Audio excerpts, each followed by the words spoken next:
오늘은 9주차 수업 리뷰를 해보도록 합시다. 알겠습니다. 최근에 좀 자주 오고 있는 몬머스 커피 버먼지에 와서 RVP 먼저 좀 얘기를 해볼까. 좋아요. RVP는 우선 이 주에 프리 리딩은 없었고 자기가 지금까지 읽었던 공부했던 것들 중에서 나한테 좀 와닿는 나의 어떤 실천에 관계가 있는 그런 문장들을 가지고 와서 발표하고 같이 이야기 나누는 그런 시간을 좀 먼저 가졌죠. 그것과 관련해서 뭐 기억이 나는 거나 기록하고 싶은 게 있나요? 나는 3개의 인용문을 준비해 갔는데, 하나는 교사가 자아실현과 웰빙을 추구해야 한다. 다른 하나는 물질의 능동성에 대한 글. 그리고 마지막으로는 아토그래피. 아트 메이킹과 글쓰기 2가지가 동등하게 중요하다.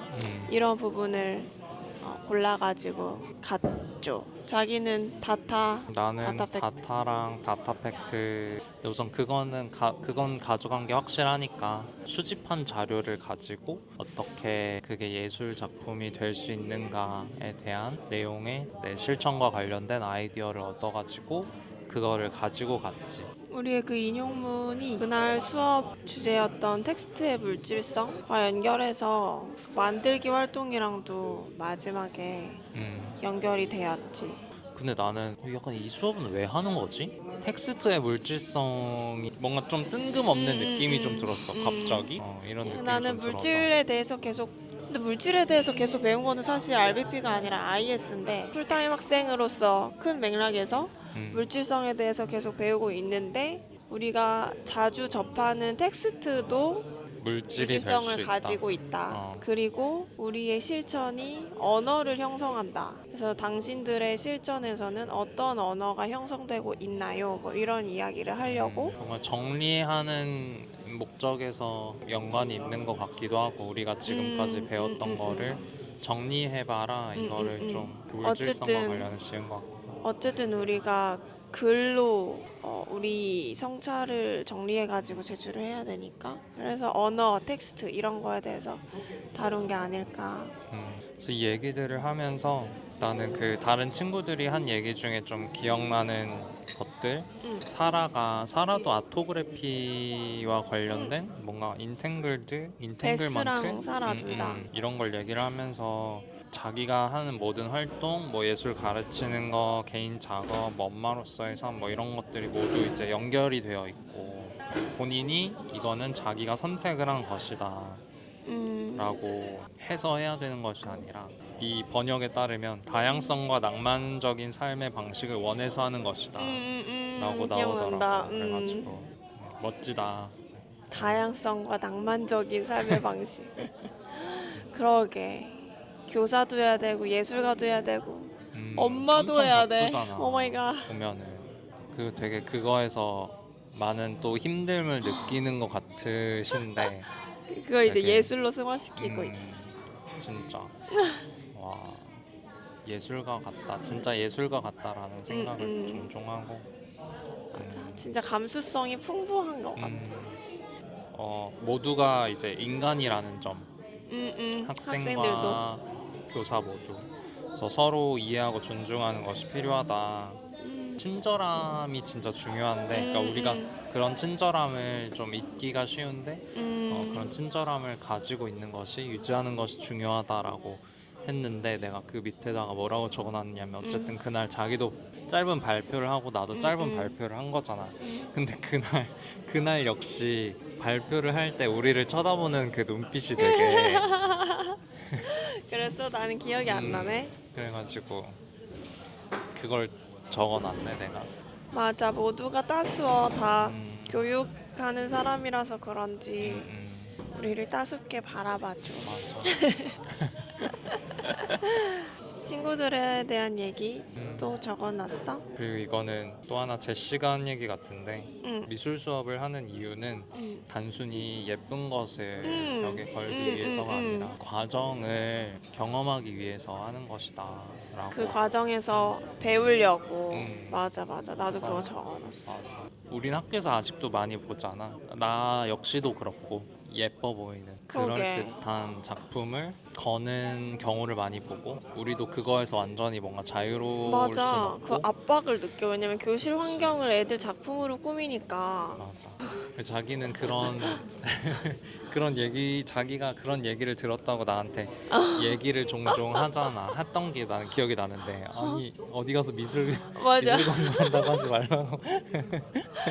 이건 네 그때 어째 6학년 하고 있을 때 이거는 3학년 애들도 할 수 있겠다. 음. 좀 엉망진창이긴 했는데 아무튼 그치 그 결과물에서 진짜 자유로울 수 없어. 근데 다행인 건 그런 얘기를 듣고 아, 나는 큰 타격은 없는 것 같아. 아 그치 어. 그치 이제 동료 선생님들이 그렇게 하는 거는 사실 괜찮지. 왜냐면 내가 근데 그 말은 어쨌든 어 내가 나의 생각이 어쨌든 어느 정도는 이 자리를 잡았기 때문에 그런 완전 반대되는 의견에도 나의 의견을 음, 고수할 수 있는 거잖아. 음. 근데 내가 진짜 그 부분에 있어서 갈팡질팡하면 그런 얘기를 들었을 때 그렇게 못하지. 그치. 다음에는. 이게 아닌가 싶지. 특히 아이들 작품의 결과에 신경 써야 될 때는 뭔가 공개 수업을 앞뒀을 때나 학부모 총회나 뭐 상담 주간에도 그렇고 작품의 결과물이 엄청나게 중요한 게 아니라는 걸 학기 초에 좀 학부모들한테도 공유를 할 필요가 있겠다. 내가 내 미술 수업에서 어디에 초점을 두는지. 근데 사실 미술 수업뿐만이 아니라 다른 수업도 다 마찬가지긴 하다. 참 근데 보여지는 게 결과라서. 근데 그치. 담임이 나는 아니까 애들을 보니까. 근데 다행인 거는 사실 우리가 그렇게 결과에 막 크게 스트레스까지는 아니잖아. 맞아 1년에 두세 번이지 뭐.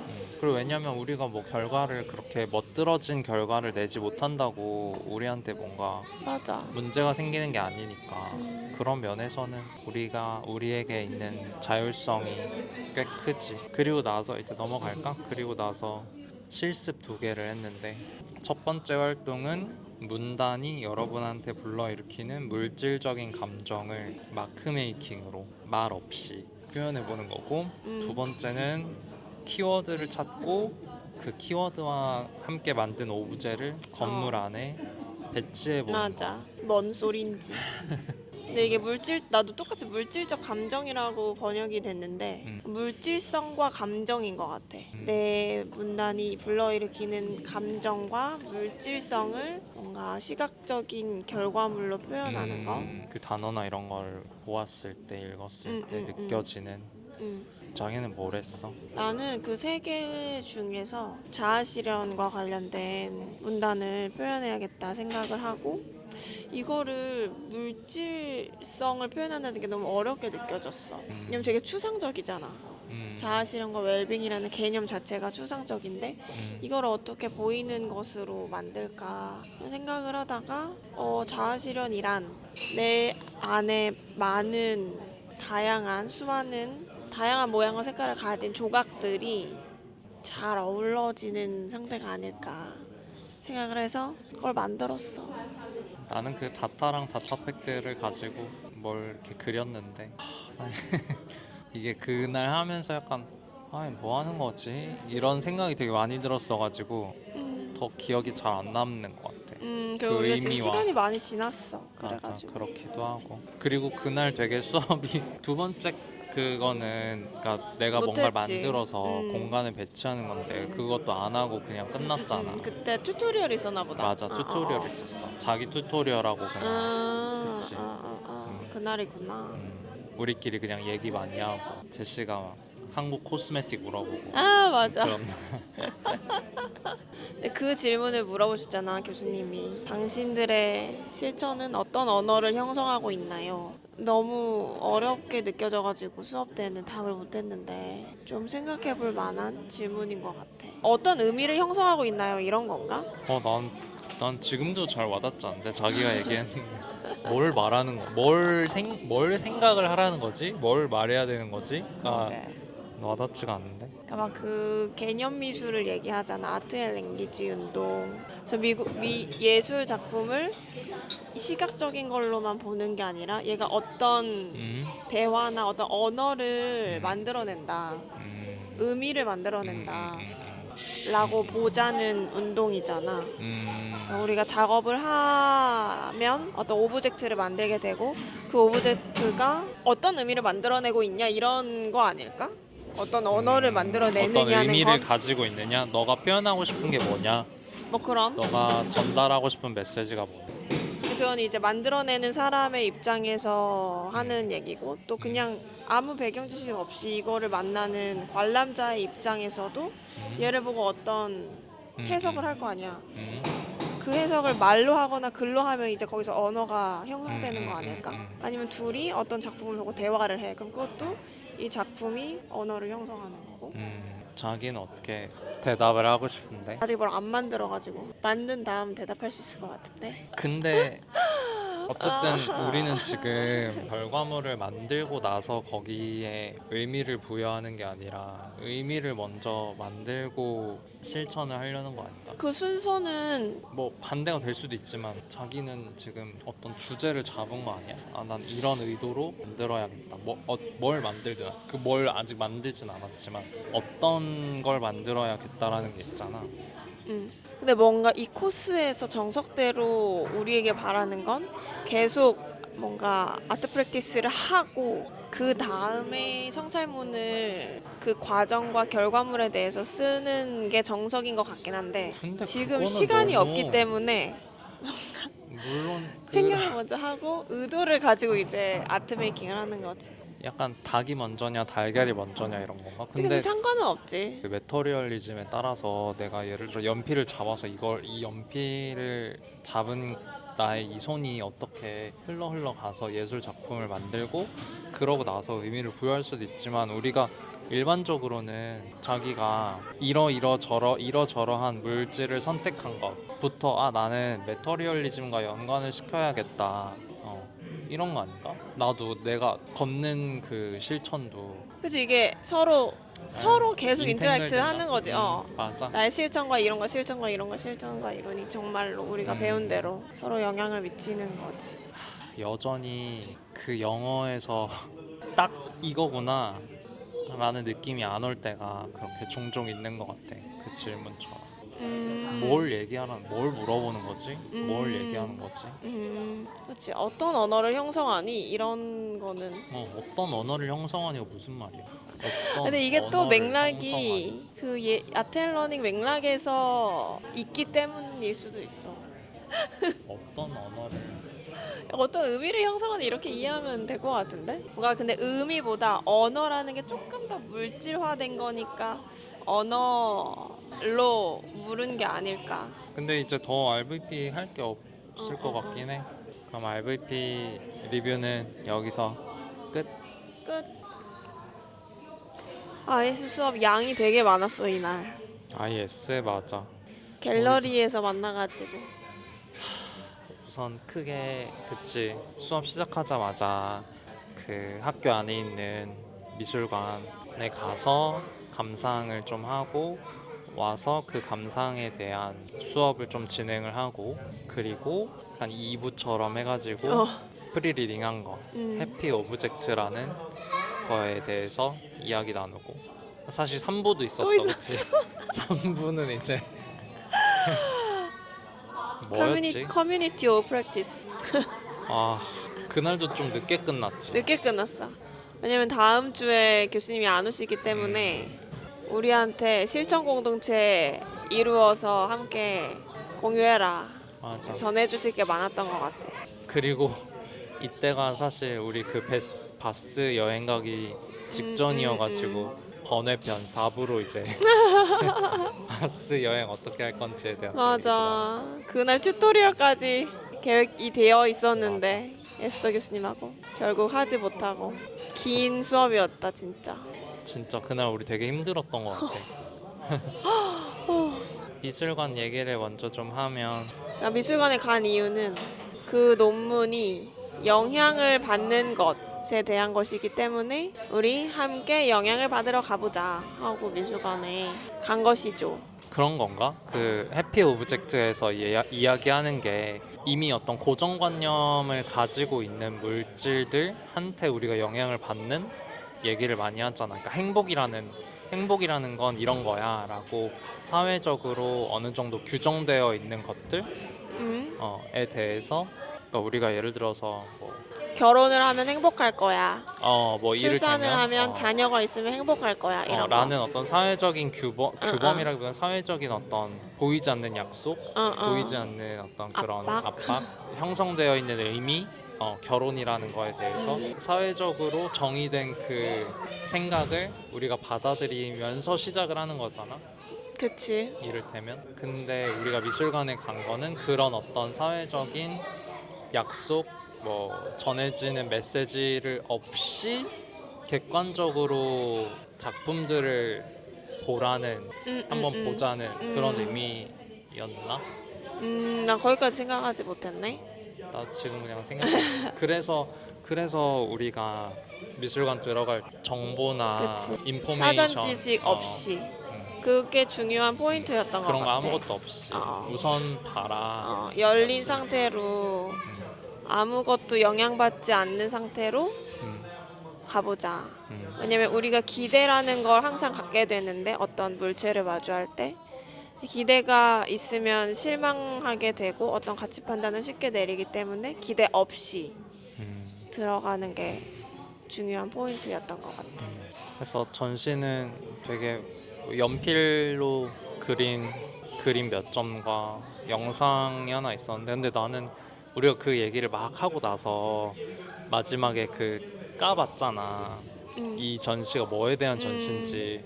근데 되게 그것도 난 잘 이해가 안 돼. 이해가 안 가. 난 그게 제일 이해가 안 가. 그냥 그거는 일부러 이해하면서 읽으려고 하지 않았어.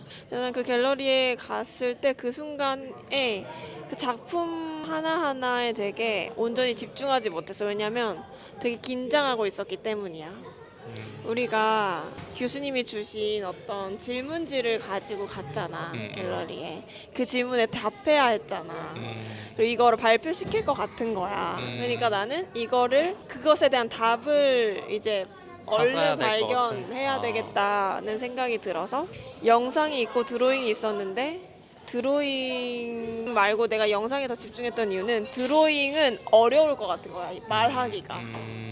그래서 더 어떻게 보면 흥미를 쉽게 끌고 말할 거리가 있어 보이고 쉽게 말할 수 있을 것 같은 그 영상을 선택한 거야. 자기는 어땠어? 그냥 느낌이? 근데 나도 들어가서 그냥 그 영상이 어쨌든 막 소리도 나고 그때 한창 내 아예 그 유튜브 알고리즘에는 그 우크라이나 러시아의 전쟁에 대한 게 많이 나와가지고 그냥 그 생각이 많이 막 또 나고 그럴 때였던 것 같아. 아 이게 전쟁 장면인 건가 그런 생각도 들고 그리고 전반적으로 그 드로잉 작품들이 좀 으스스한 느낌이 좀 있었거든. 기괴한 느낌도 약간 있고. 맞아. 그래서 그런 느낌. 어려워 보였어.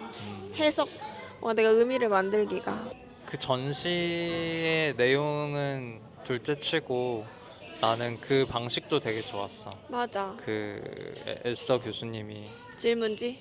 질문지 만든 걸로 그 감상 수업을 이끄는 방식이라고 해야 맞아. 될까? 좋은 또 모델링을 보여주셨어.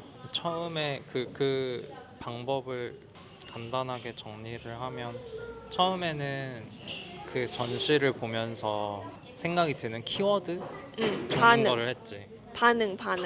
그거에 대한 반응. 세 가지 첫 번째 반응. 그리고 다 돌아가면서 그 반응을 이야기를 하고 그러고 나서 왜 그렇게 그 단어를 왜 적었는지에 대해서 이야기를 했고 그리고 나서 뭘 했죠? 그다음 그 작품 자체의 물질적 특성, 어떻게 보이는지 그다음 주제, 주제를 그다음 파악하고 맥락. 어떤 맥락에서 제작이 된 걸까? 음, 우리가 배웠던 감상 수업이라고 해야 될까? 그러니까 처음에 있는 그대로를 보고 그 다음에 거기서 이제 의미를 좀 찾아보고 작가의 의도가 뭔지 맥락이 뭔지 나아가는 그 큰 틀은 완전 새로운 건 아니었던 것 같은데 되게 물 흐르듯이 진행이 됐고 이렇게 감상 수업을 하면 되겠다라는 생각이 들었어. 그 되게 유명한 그 감상법. 아, 임고 때 외운 거? 음. 다 까먹었지 뭐. 근데 그거랑 사실 큰 차이가 없는 것 같은데 그래? 맥락이 이게 뻗어나가는 맥락이 근데 그걸 봤을 때는 되게 딱딱하고 이거는 현실적으로 가능한가 싶은 그런 느낌이었는데 수업할 때는 되게 이렇게 감상 수업할 수 소그룹이라서 있구나. 그런가? 그럴 수 교수님이 그럴 수도. 일단 열심히 우리가 말하는 걸 메모를 했고 맞아. 그 메모를 한 것을 교수님이 또 다시 정리해가지고 우리한테 다시 돌려주고 맞아. 그 질문도 되게 그러니까 교수님이 한마디 한마디를 뭔가 되게 그 계획적으로 전략적으로 하시는 것 같더라고. 나는 그거에 되게 세심하다고 느꼈어. 어떠어떠한 말을 밀라가 했다는 걸 맞아, 알고 맞아, 있지만 맞아. 나도 그거 이거 기억나. 밀라 너 이렇게 말했지라고 하지 않고 이 말을 누가 했지요? 이렇게 질문하는 거 그게 되게 의도가 있었던 맞아. 그럼 이제 그렇다는 밀라가 거. 내가 이야기를 했고 어, 왜 그렇게 이야기를 생각을 했다. 자연스럽게 말을 하게 되는 그래서 이야. 밀라 너 그렇게 말했지라고 하면 되게 지적받는 느낌이 들고 압박을 느낄 수 있는데 누가 말했죠? 하면은 다 같이 질문을 할 수 있게 유도하는 거다. 자연스러운 질문. 그래서, 교수님은 교수님은 괜히 교수님이 아니었다. 그러게. 아, 그리고 이것도 우리가 감상 수업이 어려운 이유가 애들의 반응을 어디까지 허용을 해줘야 될까? 갑자기 막 소세지, 계란 후라이 막 정말 뜬금없는 게 나올 때가 엄청 많으니까.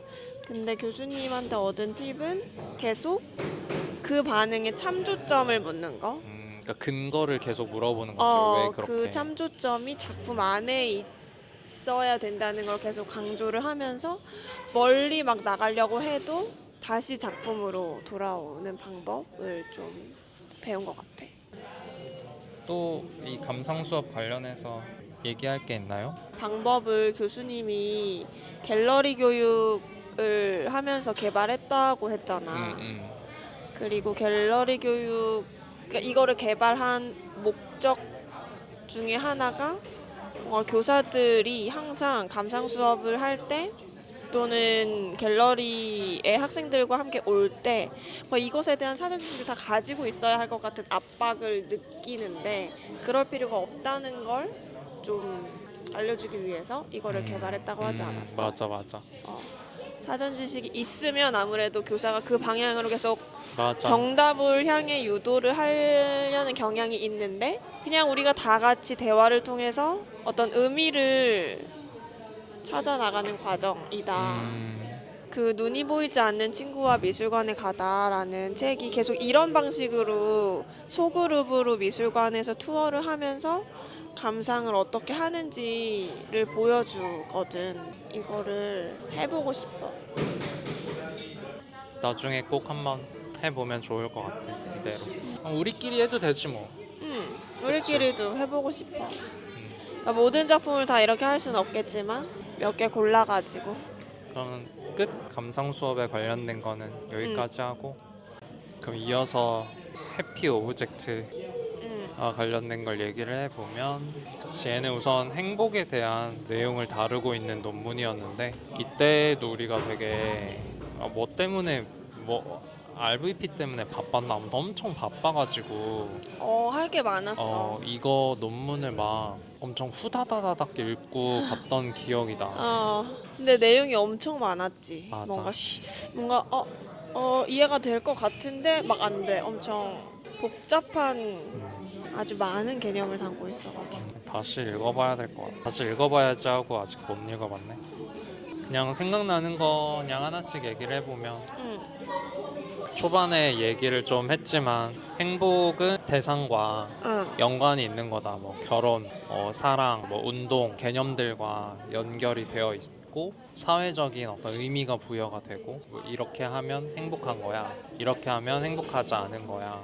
응. 라는 게 좀 사회적으로 정해져 있는 그 틀이 음. 있다. 응. 근데 그게 옳은지 옳지 않은지 생각해 볼 필요가 있다. 메시지를 주는 것도 있고. 나는 그게 신기했어. 그러니까 그거는 이제 후반부의 내용이고 전반부의 내용은 행복과 물체가 어떻게 연관되는지 나에게 새롭게 다가왔던 건 해피니스의 어원에 대한 거. 음. 그 햅이라는 게 우연, 맞아. 우연. 찬스라는 뜻이어가지고 원래는 해피니스가 좋은 것도 아니고 나쁜 것도 아닌 의미였다.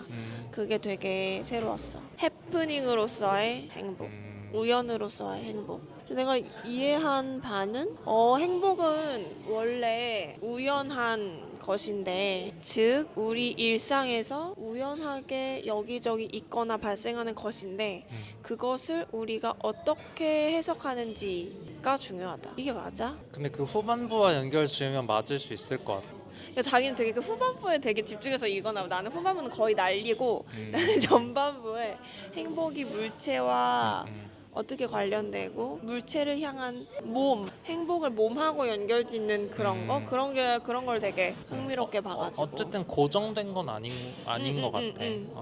이건 행복이야 라는 것이. 그치, 사회가 규정하든 개인인 내가 판단을 내리든. 나는 앞부분에서 기억나는 거는 행복이 이게 앞부분인가 뒷부분인가도 모르겠네. 행복이 전이 된다. 그 주변에도 퍼지게 된다라는 말이 있었거든. 이게 근데 부분적인 내용인 거지. 아니면 한 부분을 차지하고 있는 건지도 모르겠지만 아무튼 나는 그거에 좀 꽂혀가지고 그게 기억에 남아. 행복 전이 되지. 슬픔도 전이 되고. 그러니까 그렇지 그런 않을까? 것 같아. 그러니까 내가 은행나무에 대한 좋은 감정이 있어. 행복과 관련이 있어. 한국에서 느낀. 근데 내가 그게 영국에 와서 은행나무를 보고 그럼 나한테 되게 낯선 환경이었던 이 동네가 그 은행나무로 인해서 좀 더 친숙하게 느껴지고 긍정적으로 느껴지고 그렇게 연관을 지을 수 있겠다 이 개념을 이라고 생각했던 것 같아. 그렇게 은행나무를 통해서 행복이 전이될 수 있는 건 자기에게 은행나무가 되게 정동이 끈적하게 붙어있는 사물이기 때문에 맞아. 그런 역할을 맞아, 해줄 맞아. 수 있는 게 아닐까. 끈적하게 그치. 난 그 표현도 되게 와닿았거든. 스티키 어펙트라는 행복이 게. 그 물질에 끈적한 정동이라는 거. 그래서 우리한테 영향을 미칠 수밖에 없는 거고, 사물들이. 얘가 그냥 존재하는 게 아니라 이 컵을 보면 이 컵과 관련된 나의 기억이나 감정이나 정동들이 훅 오는 거지. 그래서 영향을 미치는 거, 나에게. 어쨌든 그것과 관련된 일들이 많고 경험이 많고 보낸 시간이 많고 하면 그치 좀 더 끈적해지는. 그래서 그렇게 오래된 물건을 못 버리는. 그치. 얼마나 끈적해. 끈적한 관계. 그러니까 되게 우리가 무의식적으로 아니면 되게 자연스럽게 하고 있는 것들을 이 논문들은 정교하게 이래서 이래 이렇게. 언어로 바꾸어서 논리적으로 정리를 해주는 것 같아. 우리가 자연스럽게 우리에게 어떤 행복과 비슷한 걸 주는 물체들을 수집하잖아. 수집하고 주변에 두고 그리고 행복을 주는 물체와 가까이 하고 그런 내용. 그러니까 그런 행복과 내 몸하고 연결지은 게 기억이다. 행복한 물체는 내 신체적 지평 안에 자리 잡는다. 이런 표현이라든지. 내 바운더리 안에 두고. 그리고 영향을 받는다는 건 평가한다는 것인데, 나도 그거를 기록해 놨던 것 같은데. 무언가에 의해 영향받는다는 건 그것을 평가한다는 것인데, 평가는 신체가 어떤 대상들을 향해 어떻게 방향을 돌리는지에서 표현이 된다. 그래서 우리가 갤러리에서도 교수님이 계속 언급을 했던 게 영상을 만드는 사람인 자기는 되게 영상을 향해서 몸을 돌리고 맞아, 있고 맞아. 교수님은 그에 비해 드로잉과 더 친숙하기 때문에 드로잉에 조금 더 음. 집중을 했다라는 거. 맞아. 나도 그거를 기록해놨어. 내가 영상에 관심이 많아서 어떻게 보면 자연스럽게 그쪽으로 끌린 걸 수도 있겠구나. 대상에 가치를 부여하는 건 우리가 가까이에 있는 것을 형성하는 행위다. 당연한 소리죠. 내가 되게 있어 보이게 만들었다.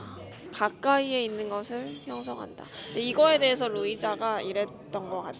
내가 소지하고 있는 물건들이 이게 진짜 나를 행복하게 하는 것인지 좀 반문해 봐야 된다. 역으로. 이게 정말 내 정체성과 관련이 있는 건가?